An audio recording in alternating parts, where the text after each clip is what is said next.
Matthew 6:19 to 21. Don't save treasures for yourselves here on earth. Moths and rust will destroy them, and thieves can break into your house and steal them. Instead, save your treasures in heaven, where they cannot be destroyed by moths or rust, and where thieves cannot break in and steal them. Your heart will be where your treasure is. On earth or in heaven? Where would you rather be rich? Salamat, Panginoon, dahil patuloy niyo kaming pinaliliwanagan. Pinalalalim ang pangunawa, pinatataas ang aming diwa, at lumalawak ang aming isip. Patuloy kayong maghari sa aming puso, at ngayon, Panginoon, tinig niyong gusto naming marinig, mangusap kayo. Pagpaliwanagan niyo muli ang inyong mga anak, nang sa gayon ang pang-araw-araw na buhay namin ay maisunod sa inyong landas. Kayo po ang nais naming marinig. Be our speaker, our teacher, our healer and guide. In the name of your Son, Jesus, we pray with thanksgiving. On earth or in heaven? Saan ka ba daw dapat unang maging mayaman? Sa langit o sa lupa? Worldly wealth is a lot of disillusion. It is a lot of illusion even. Ano bang ibig sabihin ng worldly wealth? Masama ba na magkaroon ng magandang kotse, magandang bahay, masarap na pagkain? Matthew 6:19. Jesus says, "Do not store up for yourselves treasures on earth, where moths and vermin destroy, and where thieves break in and steal." So apparently, sa biglang tingin, ang pinag-uusapan dito ay material wealth, physical wealth. Pero maraming readings, maraming layers of meaning, lalo't pag si Jesus ang nagsasalita. Maraming paraan ng pagbasa at pag-interpret at pag-apply. At yan ang ating hihilingin sa Panginoon ngayon, palalimin pa ang pag-unawa natin sa ibig sabihin ng worldly wealth. Masama bang maginhawa? Masama bang mariwasa? Itanong natin sa Ama. James 4:1-2. Saan ang gagaling ang inyong mga alitan at pag-aaway? Hindi ba't nagmumula yan sa mga pagnanasang naglalaban-laban sa inyong kalooban? Mayroon kayong ninanasa, kaya pumapatay kayo. Mapa sa inyo lamang yon. Kaya kayo'y nagkakagagalit at naglalaban-laban. Desire, in the destructive competition that accompanies it, desire for external and material wealth causes quarrels, fights, and frustrations. Nangyayari yan sa napakaraming mga tao, sa pamilya, magkakaibigan, nag-aaway-away dahil sa pera, dahil sa mana, dahil sa lupa, dahil sa credit, dahil sa fame, kung ano-ano pa.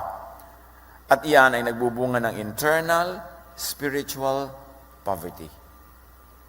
Makamit mo man o hindi, yung mga ninanasa mong nagiging dahilan para malayo ka sa tao, mapaaway, makipagkagalit, ang bunga niyan, makamit mo man o hindi, yumaman ka man physically o hindi, merong internal spiritual poverty, negative emotions, like anger or fear, even guilt, kahit ka nanalo, or isolation that leads to loneliness dahil ang niyakap mo ay bagay at itinulak mo ay tao. And this is not heaven. Hindi ito ang heaven na tinutukoy. Yung ang yaman-yaman mo, tapos malungkot ka naman. Empty. Marami kang kaaway. Nalayo ka sa mga taong magpapaligaya sa'yo.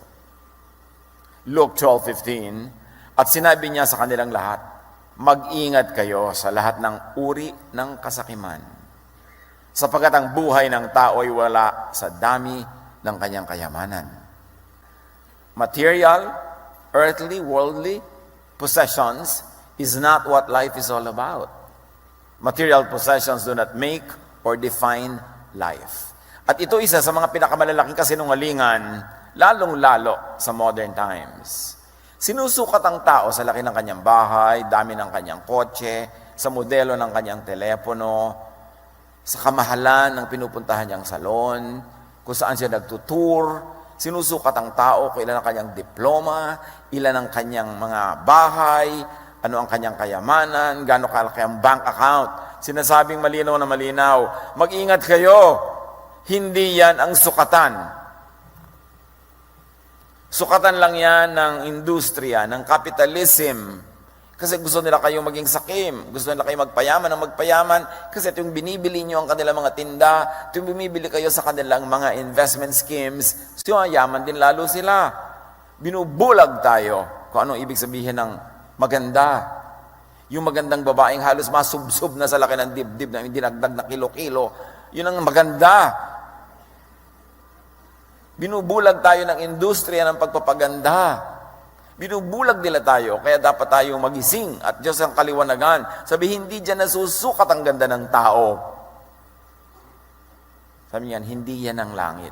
1 Timothy 6:7, for we brought nothing into the world, and we can take nothing out of it. Hindi sulit na magtulak ka ng mga tao para ka lang magkaroon ng mga material benefits. Material possessions, external wealth is only earth-bound. It is only external. Ano man ang isuot mong alahas, bagamat hindi naman masama yan, ha? Hindi yan dapat minamasama. Ano man ang yaman mo, ano man ang ganda ng mga kapaligiran mo, hanggang labas lang yan, hindi yan kayang pumasok sa puso. Kaya kahit gaano kaganda ng bihis, pwedeng walang-walang laman ang loob. Empty, malungkot. Although marami rin naman pangit ang bihis na malungkot pa rin. So, ibig sabihin, hindi na dadaan sa ganda o kapangitan ng bihis yung ligaya. Yan ay, ano ba ang estado ng puso mo? Ano ba ang laman niyan? Yun ang langit. Ang mga kayamanan, nakakatulong din siyempre. Kasi mas madaling lumigaya kung may pera kaysa wala. Pero hindi guarantee na maligaya ka kung meron. At hindi rin guarantee malungkot kapag wala. Yung material things, hindi guaranteed ang talab. Hanggang labas. Up to a point lang ang benefit mo dyan. Ecclesiastes 2:21, people can work hard using all their wisdom and knowledge and skill, but they will die. And other people will get the things they worked for. That makes me very sad. It is also not fair and is senseless. Sabi ni Solomon, naubod ng yaman. Sabi ganon, pag sobrang marami kang pagod na ginawa sa buhay, na ang mga naipon mo'y lampas-lampas sa iyong kailangan, lugi ka doon. Kasi iiwan mo rin yung kayamanan. Ang dami mong oras na inubos sa pagpapayaman, imbes inubos mo sa pagpapasaya sa iyo at sa sarili mo at sa kapwa mo at sa pagpapahinga, dahil hindi ka naman dapat sobrang mag-produce ng higit-higit sa iyong kailangan kasi iiwan mo rin eh. At yan ang sabi ni Solomon, it is meaningless. Vanity. Ecclesiastes 2:17, kaya't kinamuhian ko ang buhay, sapagkat pawang kahirapan lamang ang idinudulot nito sa akin. Lahat nga ay walang kabuluhan, at tulad lang ito ng paghahabol sa hangin. Yun daw ang napapala ng mga tao walang inatupag, kundi magpayaman lang, pero nagiging pobre sila sa ibang department ng kanilang buhay. Yung, ay, makakatipid ako kung mag-isa na lang kung magbabiyahe. So, nag-isa ka nagbiyahe kaysa bumili ka ng kasama. Eh, may pera ka naman, di bumili ka ng kasama, ibili mo rin siya ng damit, ibili mo rin siya ng kasama. May kasama ka naman. Kasi hindi ka naman kayang paligayahin ng pera lang, mag-isang siyang perang-pera lang eh. Napaka-importanting ma-realize natin kung anong tunay na mahalaga sa buhay. Material and external wealth can only depreciate. And it can be easily stolen. Ang dali-daling manakaw. Pag ang kayamanan mo nasa labas. Pag ang alahas mo nakasabit lang sa tenga, kaya daling mapitas ng iba. Pero pag ang kayamanan mo nasa iyong puso, na mapagmahal, maibigin, sinong pwedeng numakaw nun? Kaya napakahalaga na maunawa ko anong sinasabi ni Jesus, kung ano ang treasure in heaven at ano ang treasure on earth. Matthew 16:26, sapagkat ano ba ang mapapala ng isang tao, makamtan man niya ang buong daigdig, ngunit mapapahamak naman ang kanyang sarili, o ang kanyang kaluluwa, o ang kanyang espiritu. So ang tanong is it the world or the self? Is it the outside or the inside? Anong papahalagahan ko, yung mga bagay na panglabas o yung bagay na pangloob na nadarama ko sa aking puso? May guilt ako na inaagawan ko ang kapatid ko ng mana, pero agawin ko pa rin. O paliligayahin ba ako ng mana na yon habang inuusig ako ng aking budhi? Anong tunay na kayamanan? Nasa loob o nasa labas? Material, external things are not worth the worry and the bother. And they are not worth the bayad that you have to pay just to get them. Turo sa atin yan ni Solomon, pinakamatalinong taong naglakad sa balat ng lupa. At may karapatan siyang sabihin walang kwenta yan kasi nagkaroon na siya eh. Ngayon, kung wala ka pa, sinasabi mo walang kwenta, baka sour grapes. Pero siya, alam niya sinasabi niya. So niya, papunta pa lang kayo, pauwi na ako, pabalik-balik na ako, huwag na kayo magpagod. It's not worth it. Psalm 49:20, people who have wealth but lack understanding are like the beasts that perish.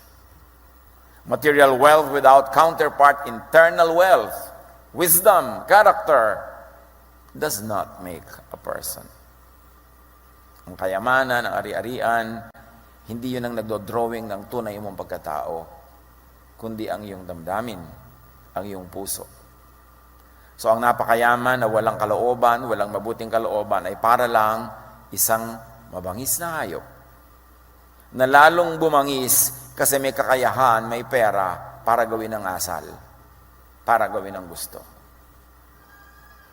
Yang pera sa kamay ng isang hindi marunong ay nagiging napaka-lethal weapon of mass destruction. Kasi gagamitin lang sa kasamaan. Mark 4:18-19, may mga taong nakikinig ng salita ng Diyos, ngunit dahil sa pagkasilaw sa salapi o kaya pagkahumaling sa ibang mga bagay, ang salita ay nawawala ng puwang sa kanyang puso, kaya't hindi ito nakapamumunga. And if I may add, hindi ito nakapamumunga ng heaven at ng heavenly feeling. Ang bunga dapat ng salita ng Diyos, correctly read, interpreted and applied, is heaven. Heaven there and heaven here. Heaven in your feeling, heaven in your emotion. Yun ang bunga. Pero sabi, dahil sa kabulagan ng iba, sa paghabol sa mga ibang nilang material na bagay, napababayaan nila ang pag-unawa, pag-aaral at pagsunod sa salita ng Diyos, kaya hindi ito nagbubunga ng dapat ay ibinubunga sana sa kanilang buhay. At ang bunga na yon, heaven on earth. Interest in external wealth could sacrifice enjoyment of internal wealth, of spirituality. Hindi laging magkakontra ang materialism at spirituality, pero madalas. Pag na-harmonize mo yan sa iyong buhay, you are a very wise and blessed person. Pagka napagsama mo yung very productive ka materially, pero internally, spiritually, ang ganda din. Napakabuti mo pa rin tao, napakabait mo pa rin. Yan ang heaven. Now what about heavenly wealth na kanina pa natin dinadaplis-daplisan? Matthew 6:19-20, do not store up for yourselves treasures on earth, where moths and vermin destroy and where thieves break in and steal. And the 99% of all readings of earth is mundo, lupa, buhay dito sa lupa, material things. It's very correct, but it's not the only meaning intended by the Lord. Sabi niya, but store up for yourselves treasures in heaven, where moths and vermin do not destroy, and where thieves do not break in and steal. Heaven, 99% of the time, yung tinutukoy natin, pag namatay ka na at ligtas ka, pupunta ka doon, may mga ulap, pinaglilipa ng anghel. Yes, magandang reading, but not the only reading. Because here, earth and heaven can have many other meanings. At ganyan ang ganda pag nakikinig ka kay Jesus. Parang kakanin na sapin-sapin, parang halo-halo, ang daming layers. 1 Samuel 16:7, the Lord does not look at things man looks at. Man looks at the outward appearance, but the Lord looks at the heart. Again, naglalaro yung dichotomy ng outside-inside. Yung outward at inward. At dito natin sususugin ang malalim na kahulugan ng hell at heaven. Inside, outside. labas, loob. Napakagandang unawain ang kahulugan ng labas at loob. Kaya pati ang Florante at Laura, ang first opening line si Balagtas, sa loob at labas ng bayan kong sawi. Kasi may kahulugan niyang loob at labas. So atin, may loob. And read that as heaven. May labas. Read that as the world, as the material world. People value what is outward, what is outside the heart. What is worldly and physical, like good looks, like treasure, like status. People value what is on earth and read all of these things at what earth could mean. Not the planet, but that which is outside of your heart, which is in the world outside. But God values what is inward, what is inside the heart, the thoughts, the emotions, the feelings, the heavenly and spiritual. And read this as what could be meant by heaven. Not only up there, but in here. Because God fills heaven and earth. God is everywhere. At nang tinuruan ni Jesus ang kanyang mga disciples to pray, sabi ng mga tao, teach us how to pray. At sabi niya, this is the prayer that you should pray. Meaning, this is the goal that you should work for. This is what you should want. This is what you should accomplish. Our Father, who art in heaven. Sabi niya ganon. Thy kingdom come. Thy will be done on earth as it is in heaven. Hindi yung paakyatin mo kami sa langit. Ang sinasabi ng prayer na itinuro ni Jesus, ibaba niyo po ang langit. Ano yung na-expect mo? May mababang mga ulap. No, ibaba niyo po yung paghahari niyo sa aming puso. At matupad sa buhay namin yung gusto niyo. Your will be done on earth as it is in your heart. Then that should happen in our heart. Bring a slice of heaven into our hearts, rule into our hearts, and let us feel what heaven really means inside our hearts. At sinabi ni Jesus, gusto niyo mangyari yon, huwag kayong sakim. Huwag kayong makasarili. Huwag kayong puro pera. Huwag kayong puro gamit. Huwag kayong puro prestige. Huwag kayong puro yabang. Kasi hindi bababa ang langit sa inyo. Sabi niya, gusto niyong bumaba ang langit sa inyo. Napakahalaga na maunawa niyo kung anong ibig sabihin ng kaharian ng Diyos. Ang paghahari ng Ama. Heaven, while it is the time and place and condition out there in eternity, it is also one's heart, thought, emotion, feelings, here and now. Heaven is also a person's spiritual and emotional state right now. So, pwedeng nasa heaven na kayo ngayon. At pwedeng pagkalagot ang inyong hiningay, pumunta pa kayo doon sa isang pinag-uusapang another heaven. Edi, double benefit. Importanteng maunawa. Lagi kasi iniisip natin yung langit, yung malayo. Nakakalimutan tuloy natin ma-enjoy at makamit yung langit na narito. Kaya sabi ni Jesus sa kanyang mga kausap, Luke 17:21, people will now say, look, God's kingdom is here. Or there it is. No. God's kingdom is here with you. And the more correct translation is, God's kingdom is inside you. Heaven is in your heart. It's in your thought, in your feelings. Hindi ko sinasabing guni-guni ang heaven. No. Pero pag ang thought mo godly, ang naghahari sa iyong puso na emotion is bunga ng Espiritu ng Diyos, heaven yon na na-enjoy mo na ngayon pa lang. Matthew 6:19-21, kaya sabi ni Jesus, do not store up for yourselves treasures on earth, but store up for yourselves treasures in heaven. For where your treasure is, there your heart will be also. So sinasabi niya, huwag niyong payamanin kung ano lang yung naglambitin sa leeg niyo. Huwag niyong payamanin kung ano lang ang hawak niyong gadget, kung ano lang ang coaching sinasakyan niyo o bahay na tinitirhan niyo. Ang payamanin ninyo, yung inyong kalooban. Yung kapayapaan niyo. Unahin ninyo kung anong nagbibigay sa inyo ng spiritual joy. Do not be rich outwardly, but inwardly. They are not always opposed. May mga taong nababalance yan, pero mahirap i-balance. At kung kailangan mong pumili ng isa lang, huwag kang malito. Piliin mo heaven in you rather than the world outside of you. Do not be rich in the material world outside your heart, but in the spiritual world inside you, in your heart. Do not be rich only with worldly things, but with godly thoughts and emotions. The kingdom of God within is the reign of God and godly feelings in the heart. And to gather treasures in heaven, ang usual interpretation dito, yung gather for yourselves treasures in heaven, is magsakripisyo ka, magtiis ka to earn reward points for later. Yan ang manipulative use ng religion sa teaching na ito. Ihulog mo lahat sa bulslo. I-donate mo lahat. Magdusa ka, ibigay mo ang lahat-lahat. And you are gathering for yourselves treasures in heaven. Pang-uto lang yon. Pero pag nagbibigay ka talaga out of love, the treasure and the heaven is in your heart. Because according to studies, and this is proven by many scientific studies, ang taong mapagbigay, basta taos puso, totoo sa loob, meron siyang ligaya na natatamasa na hindi alam ng hindi mapagbigay. Yun ang heaven mo.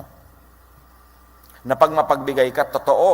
Hindi lang dahil nag-i-invest ka para tumubo, hindi lang dahil lang mapagaling ka para sumikat, taos sa puso, merong gantimpala na ibinibigay ang Diyos.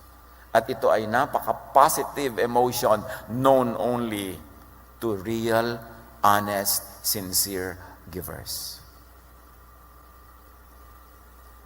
At according to many studies, ang ganitong feeling nakakapagpababa ng presyon, nakakababa ng mga palpitations, nakakapagpalusog, nakakapagbigay ng himbing sa tulog, nagpapataas ng immune system, nagpapaganda ng pakiramdam. Heaven yon. Sa mga hindi makatulog, sa mga inuusig ng budhi, sa mga tinatakot ng kung ano mga jablong, kinukot-kot ang loob ng utak nila, maa-appreciate yung ibig sabihin ng heaven na yun. Yung kapayapaan, katahimikan, pagtitiwala, that is heaven. To gather treasures in heaven is to gather spiritual and emotional bliss in the heart. Hindi yung sobra ka magsakripisyo to the point of killing yourself para ibigay mo lahat sa relihiyon. Manipulative interpretation and application. To gather treasures in heaven is to be peaceful, joyful, restful. To be loving and kind and good and gentle. To be giving from the heart. Yun talaga nagbibigay ka ng taos-puso. Hindi masama yung magbigay. Ang masama lang, minamanipulate ng iba yung ideya ng pagbibigay para makinabang yung binibigyan, magdusa yung nagbibigay, at inuuto ng mga pangakong points in eternity. Hindi naman gano'n ng Diyos. O para matuwa ako sa in eternity, magpagutom ka sa sarili mo ngayon, ihulog mo sa buslo ang pang-lunch mo. Hindi gano'n ng Diyos. Tiisin mo ang iyong mga ligaya, talikuran mo yung mga pag-ibig, sumunod ka sa akin, tumapa ka sa mga tinik. Mga pang-utoyan ng relihiyon para mag-exploit ng mga workers. God wants you well. God wants you happy. God wants you loved and loving. Hindi ka nang gusto ng Diyos sa sobrang magsakripisyo. Kaya nga si Jesus na ang umako ng lahat ng sakripisyo. Bagamat, ang tunay na pagmamahal sa kapwa, paglilingkod sa Diyos, kung minsan ay may kakambal ding sakripisyo talaga. Pero dahil kakambal lang yun, kaya mo ginagawa, hindi mo sinasadyang magsakripisyo, maghugawit sa sarili, lumuhod sa pako, para magka-points. Nagkaiba yun. Although, sa biglang tingin, parang pareho lang. Laging, ano ang intensyon ng iyong puso? Studies show that givers go to heaven. And that heaven is the emotional dividend, the emotional fruit of heartfelt giving. Kaya si Jesus, di ba, lagi siya nagtuturo to give, not to exploit people. Kasi alam niya that it is in giving that people will have access to that treasure in heaven, will have that path to that heavenly feeling that God had intended for givers to enjoy. Matthew 25, 34 to 36. Kitang-kita dito yun eh. Nung sinabi ni Jesus kung paano gagantimpalaan ng mga tao, then the king will say to those on his right, "Come, you who are blessed by my Father. Take your inheritance." So, ibig sabihin, nakahanda na talaga yon. The kingdom prepared for you since the creation of the world. What many people call heaven. Sabi ni Jesus, take the kingdom prepared for you since the creation of the world. For I was hungry and you gave me something to eat. I was thirsty and you gave me something to drink. I was a stranger and you invited me in. You gave me a home. I needed clothes and you gave me clothes. You clothed me. I was sick and you gave me care. You looked after me. I was in prison and you gave me a visit. You gave me a refreshment and you gave me freedom of my heart. You came to visit me. Sabi niya, inherit the kingdom of God that was prepared for you since the foundation of the world. In other words, it had always been there. It is not only for the future time, it had been there since the beginning, it is there now, and it will be there tomorrow. And how does one inherit the kingdom? By giving. By giving from the heart. By giving out of love. Not by trying to earn some points. Not for waiting for a future reward, because giving by itself, when it comes from the heart, is already the reward. Hindi na kailangang hintayin pa, because it has always been there since the foundation of the world. It is not something futuristic. It is eternal, meaning noon pa, ngayon, at bukas. So, have frequent trips to heaven. Have frequent trips to that kingdom, that paradise, within you. Maglabas-masok ka sa langit na nasa iyong puso. Sa paggawa ng tama, sa paggawa ng mabuti, sa kabaitan, pumapasok-pasok ka dyan. Stairway to heaven. Yung mga talinghaga sa Biblia. Do good. Why? Because you were created to do good. Ephesians 2:10, for we are God's handiwork, created in Christ Jesus to do good works, which God prepared in advance for us to do. Parang yung heaven niya, yung kingdom niya, nandun na, prepared in advance. So, ang mga tao man ay pinaghandaan, bawat isa ng mga gagawin niya mga kabutihan. At binigyan siya ng Diyos sa mga kakayahan, mga talento, mga kayamanan, mga kung ano-ano, para magawa niya yung assignment niyang gawin. At pag ginagawa niya yon, sabi ni Jesus, come, enjoy the kingdom that was prepared for you since the foundation of time. It is the eternal heaven that we are always studying, people are always teaching about, and it also that now, right now, heaven in your heart. Dalawa. Kasi timeless ang Diyos, hindi lang future, present din, past din. We were created to do good. Pag kami taong, ba't po ako malungkot? Ba't parang wala akong sense of meaning? Bakit ako parang ligaw? Baka hindi mo ginagawa yung assignment mo. Baka outside of God's design. Because you were designed for something. Dapat alamin mo kung ano yan at lumagay ka sa lugar. Do it. At siguradong you will have this slice of heaven. Galatians 5:22 to 23. The fruit of the Spirit, meaning the evidence of being in the kingdom, the evidence of being in Jesus, a follower of Jesus. But the fruit of the Spirit is love, joy, peace, forbearance, patience, kindness, goodness, faithfulness, gentleness, and self-control. Against such things there is no law, meaning this is true freedom, this is true salvation, when these fruits are in your life. And these fruits happen when you are Spirit-filled. You get Spirit-filled when you function according to design, when you do God's will in your life. And God's will is that you do good. Kaya ang gumagawa ng masama, hindi na kailangang ikulong para magdusa. Hindi na kailangang parusahan, mabisto para magdusa. Sa paggawa mo pa lang noon, nagdurusa ka na.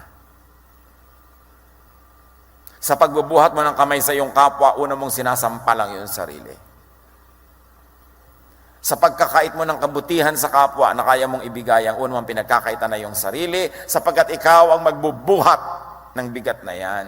Ikaw ang aanin ng bunga niyan, at ang iyong puso sa halip na maging kaharian ng Diyos ay magiging munting impyerno na ang nakatira ay takot, guilt, loneliness, sadness, disillusion. Ang unahin mga kapatid, yung ligaya ng puso na nakaayon sa kalooban ng Diyos, revealed through and in Jesus.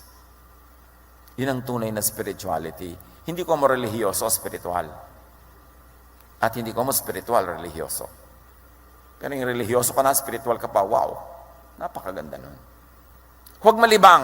Lagi niyong sukatin ang inyong puso.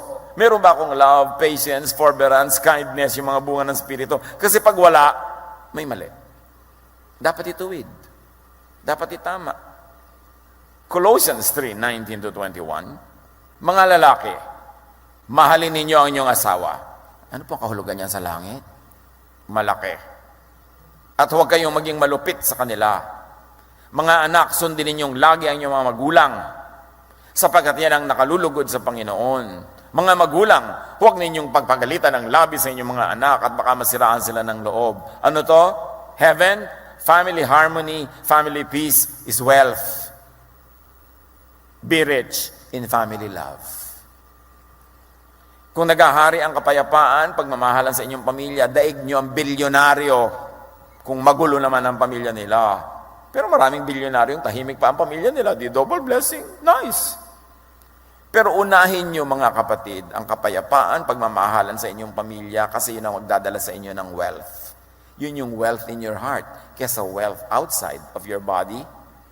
Yung mga sobra-sobra kayong wala ng panahon para sa isa't isa, sobra naman, dami ang kinikita ninyo, pero nasa naman yung wealth sa loob ng puso. Philippians 2:1-5, think about what we have in Christ. The encouragement He has brought us, the comfort of His love, our sharing in His Spirit, and the mercy and kindness He has shown us. If we enjoy these blessings, then agree with each other and show your love for each other. Kung gusto niyo yung ganyang mga blessing, magkasundo-sundo kayo. Be united in your goals and in the way you think. In whatever you do, don't let selfishness or pride be your guide. Be humble and honor others more than yourselves. Don't be interested only in your own life, but care about the lives of others too. Anong tinuturo? Church and social harmony, peace is wealth. Pag ang church mo, ang lipunan ginagalawan mo, ang iyong neighborhood, ang workplace mo, nagtutulong-tulong kayo para magkaroon ng katahimikan, kapayapaan, pagmamahalan, pagsusunuran, mayaman kayo. Kahit maliit ang sweldo. Kung payapa ka, tahimik ka, yun ang mahalaga. Eh di lalo na kung malaki pa sana yung sweldo, di mabuti. Pero hindi lang sa sweldo yan. Lagi ako maraming pinapayuhan. Ang laki-laki ng sweldo niya, pero parang impyerno ang buhay niya araw-araw sa opisina. Kung di pumili ka, kahit maliit yung ibang sweldo, kung doon ka maligaya, kasi araw-araw, birin mo 8 hours a day, impyerno ka, di 1/3 of your life yun. Hindi pa yun. Pag uwi ko po, impyerno pa rin. O, edi 2/3 of your life na. Ang langit mo na lang, pag natulog ka, binabangungot pa rin po ako. Ay, napaka-impyerno naman ang buhay mo. Wala mag-isip-isip ka, baguhin mo yung formula. Be rich in church, social harmony, and peace. That is heaven. Hindi lang talaga sa pera. Proverbs 17:17, a friend loves at all times, and a brother is born for adversity.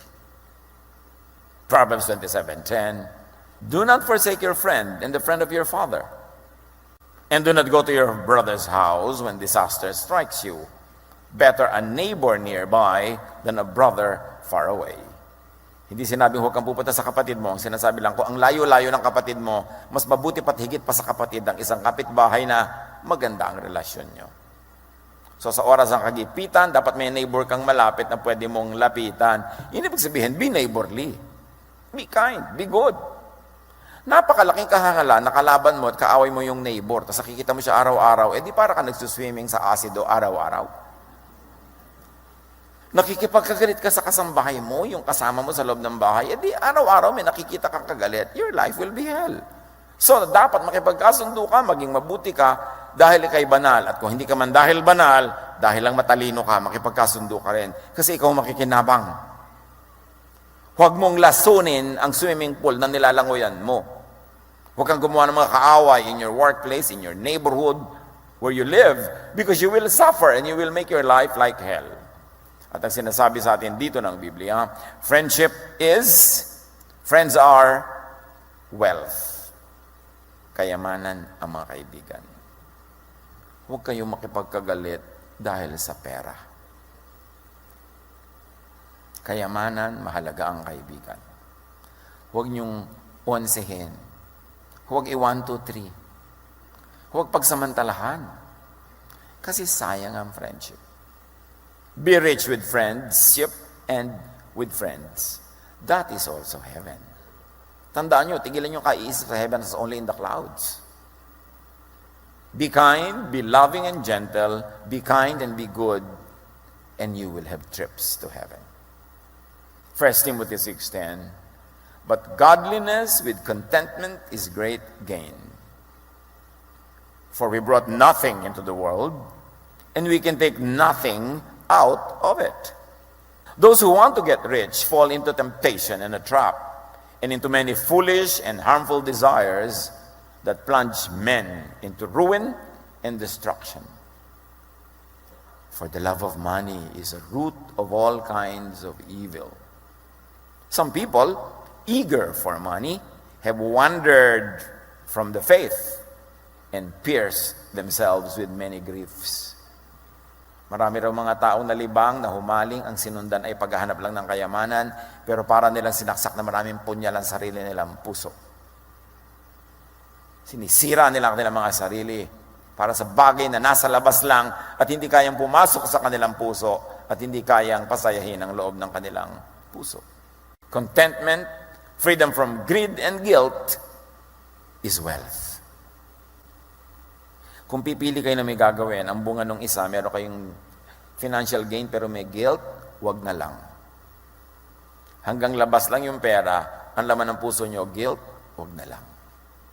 Be rich with contentment and a peaceful conscience.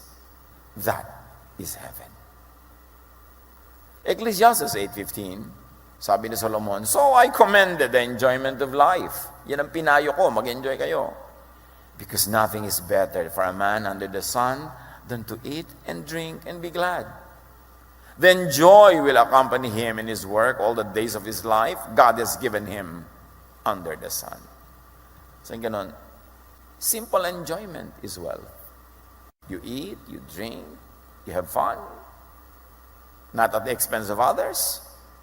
You are wealthy. Doesn't matter what brand you are eating. Be rich in and with simple joys. That is heaven. Hindi kailangan ang mahal-mahal ng bag, tapos wala namang pera sa loob.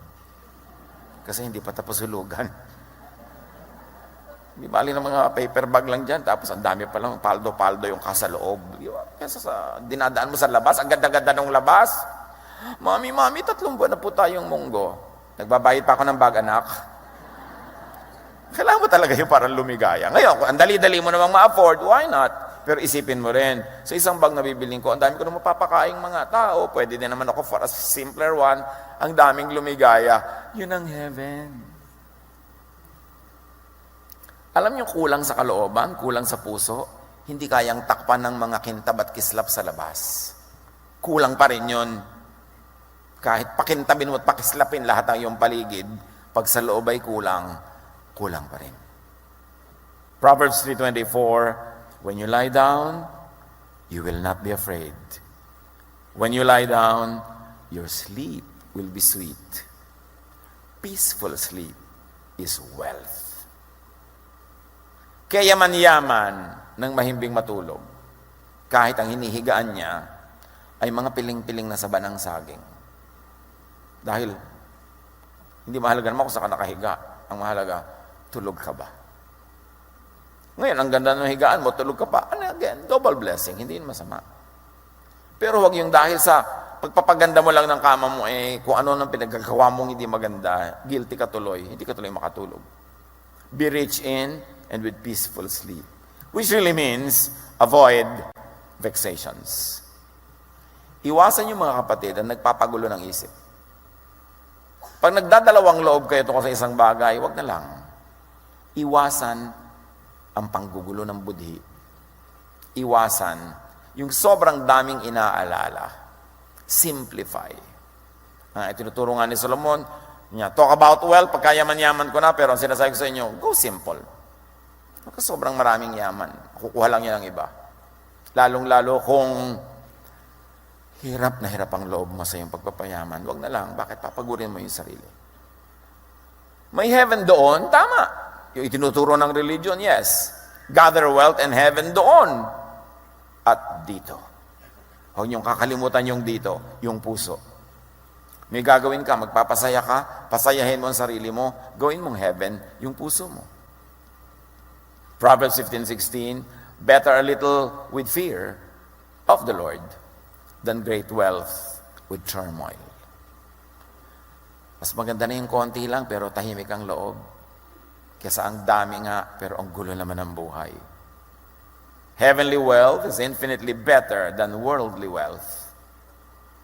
Internal wealth in the heart is infinitely better than external wealth outside of your body. Matthew 16:26. Sapagkat ano ba ang mapapala ng isang tao, makamtan man niya ang buong daigdig, kung mapapahamak naman ang kanyang sarili, ang kanyang puso, ang kanyang kaluluwa, ang kanyang physical, mental, emotional, and spiritual well-being. Ano ang maibibigay ng isang tao kapalit ng kanyang buhay? Kapalit ng kanyang love, ng love life, ng partner, ng anak, kapatid, kaibigan, ng friendships. Anong willing mong ibayad kapalit ng iyong damdamin, pagkatao, pakikipagkapwa, pagiging makadiyos? Losing people for things is not worth it. Hindi. Payamanin ang puso muna. Payamanin ang espiritu. Gumawa ng mabuti. Kamtin ang langit through Jesusness. Ibaba ang langit dito sa lupa. Bring heaven down to earth in your heart. Matthew 6:10, your kingdom come, your will be done on earth as it is in heaven. Ang kahulugan, your kingdom come into my heart. To the point that I think and feel the way you want me to think and feel. Napakahalaga. Mapasa amin ang kaharian mo, sundin ang loob mo dito sa lupa, gaya ng nasa langit. Dito sa puso ko, gaya ng nasa puso ninyo. This is heaven on earth. Salamat, Panginoon.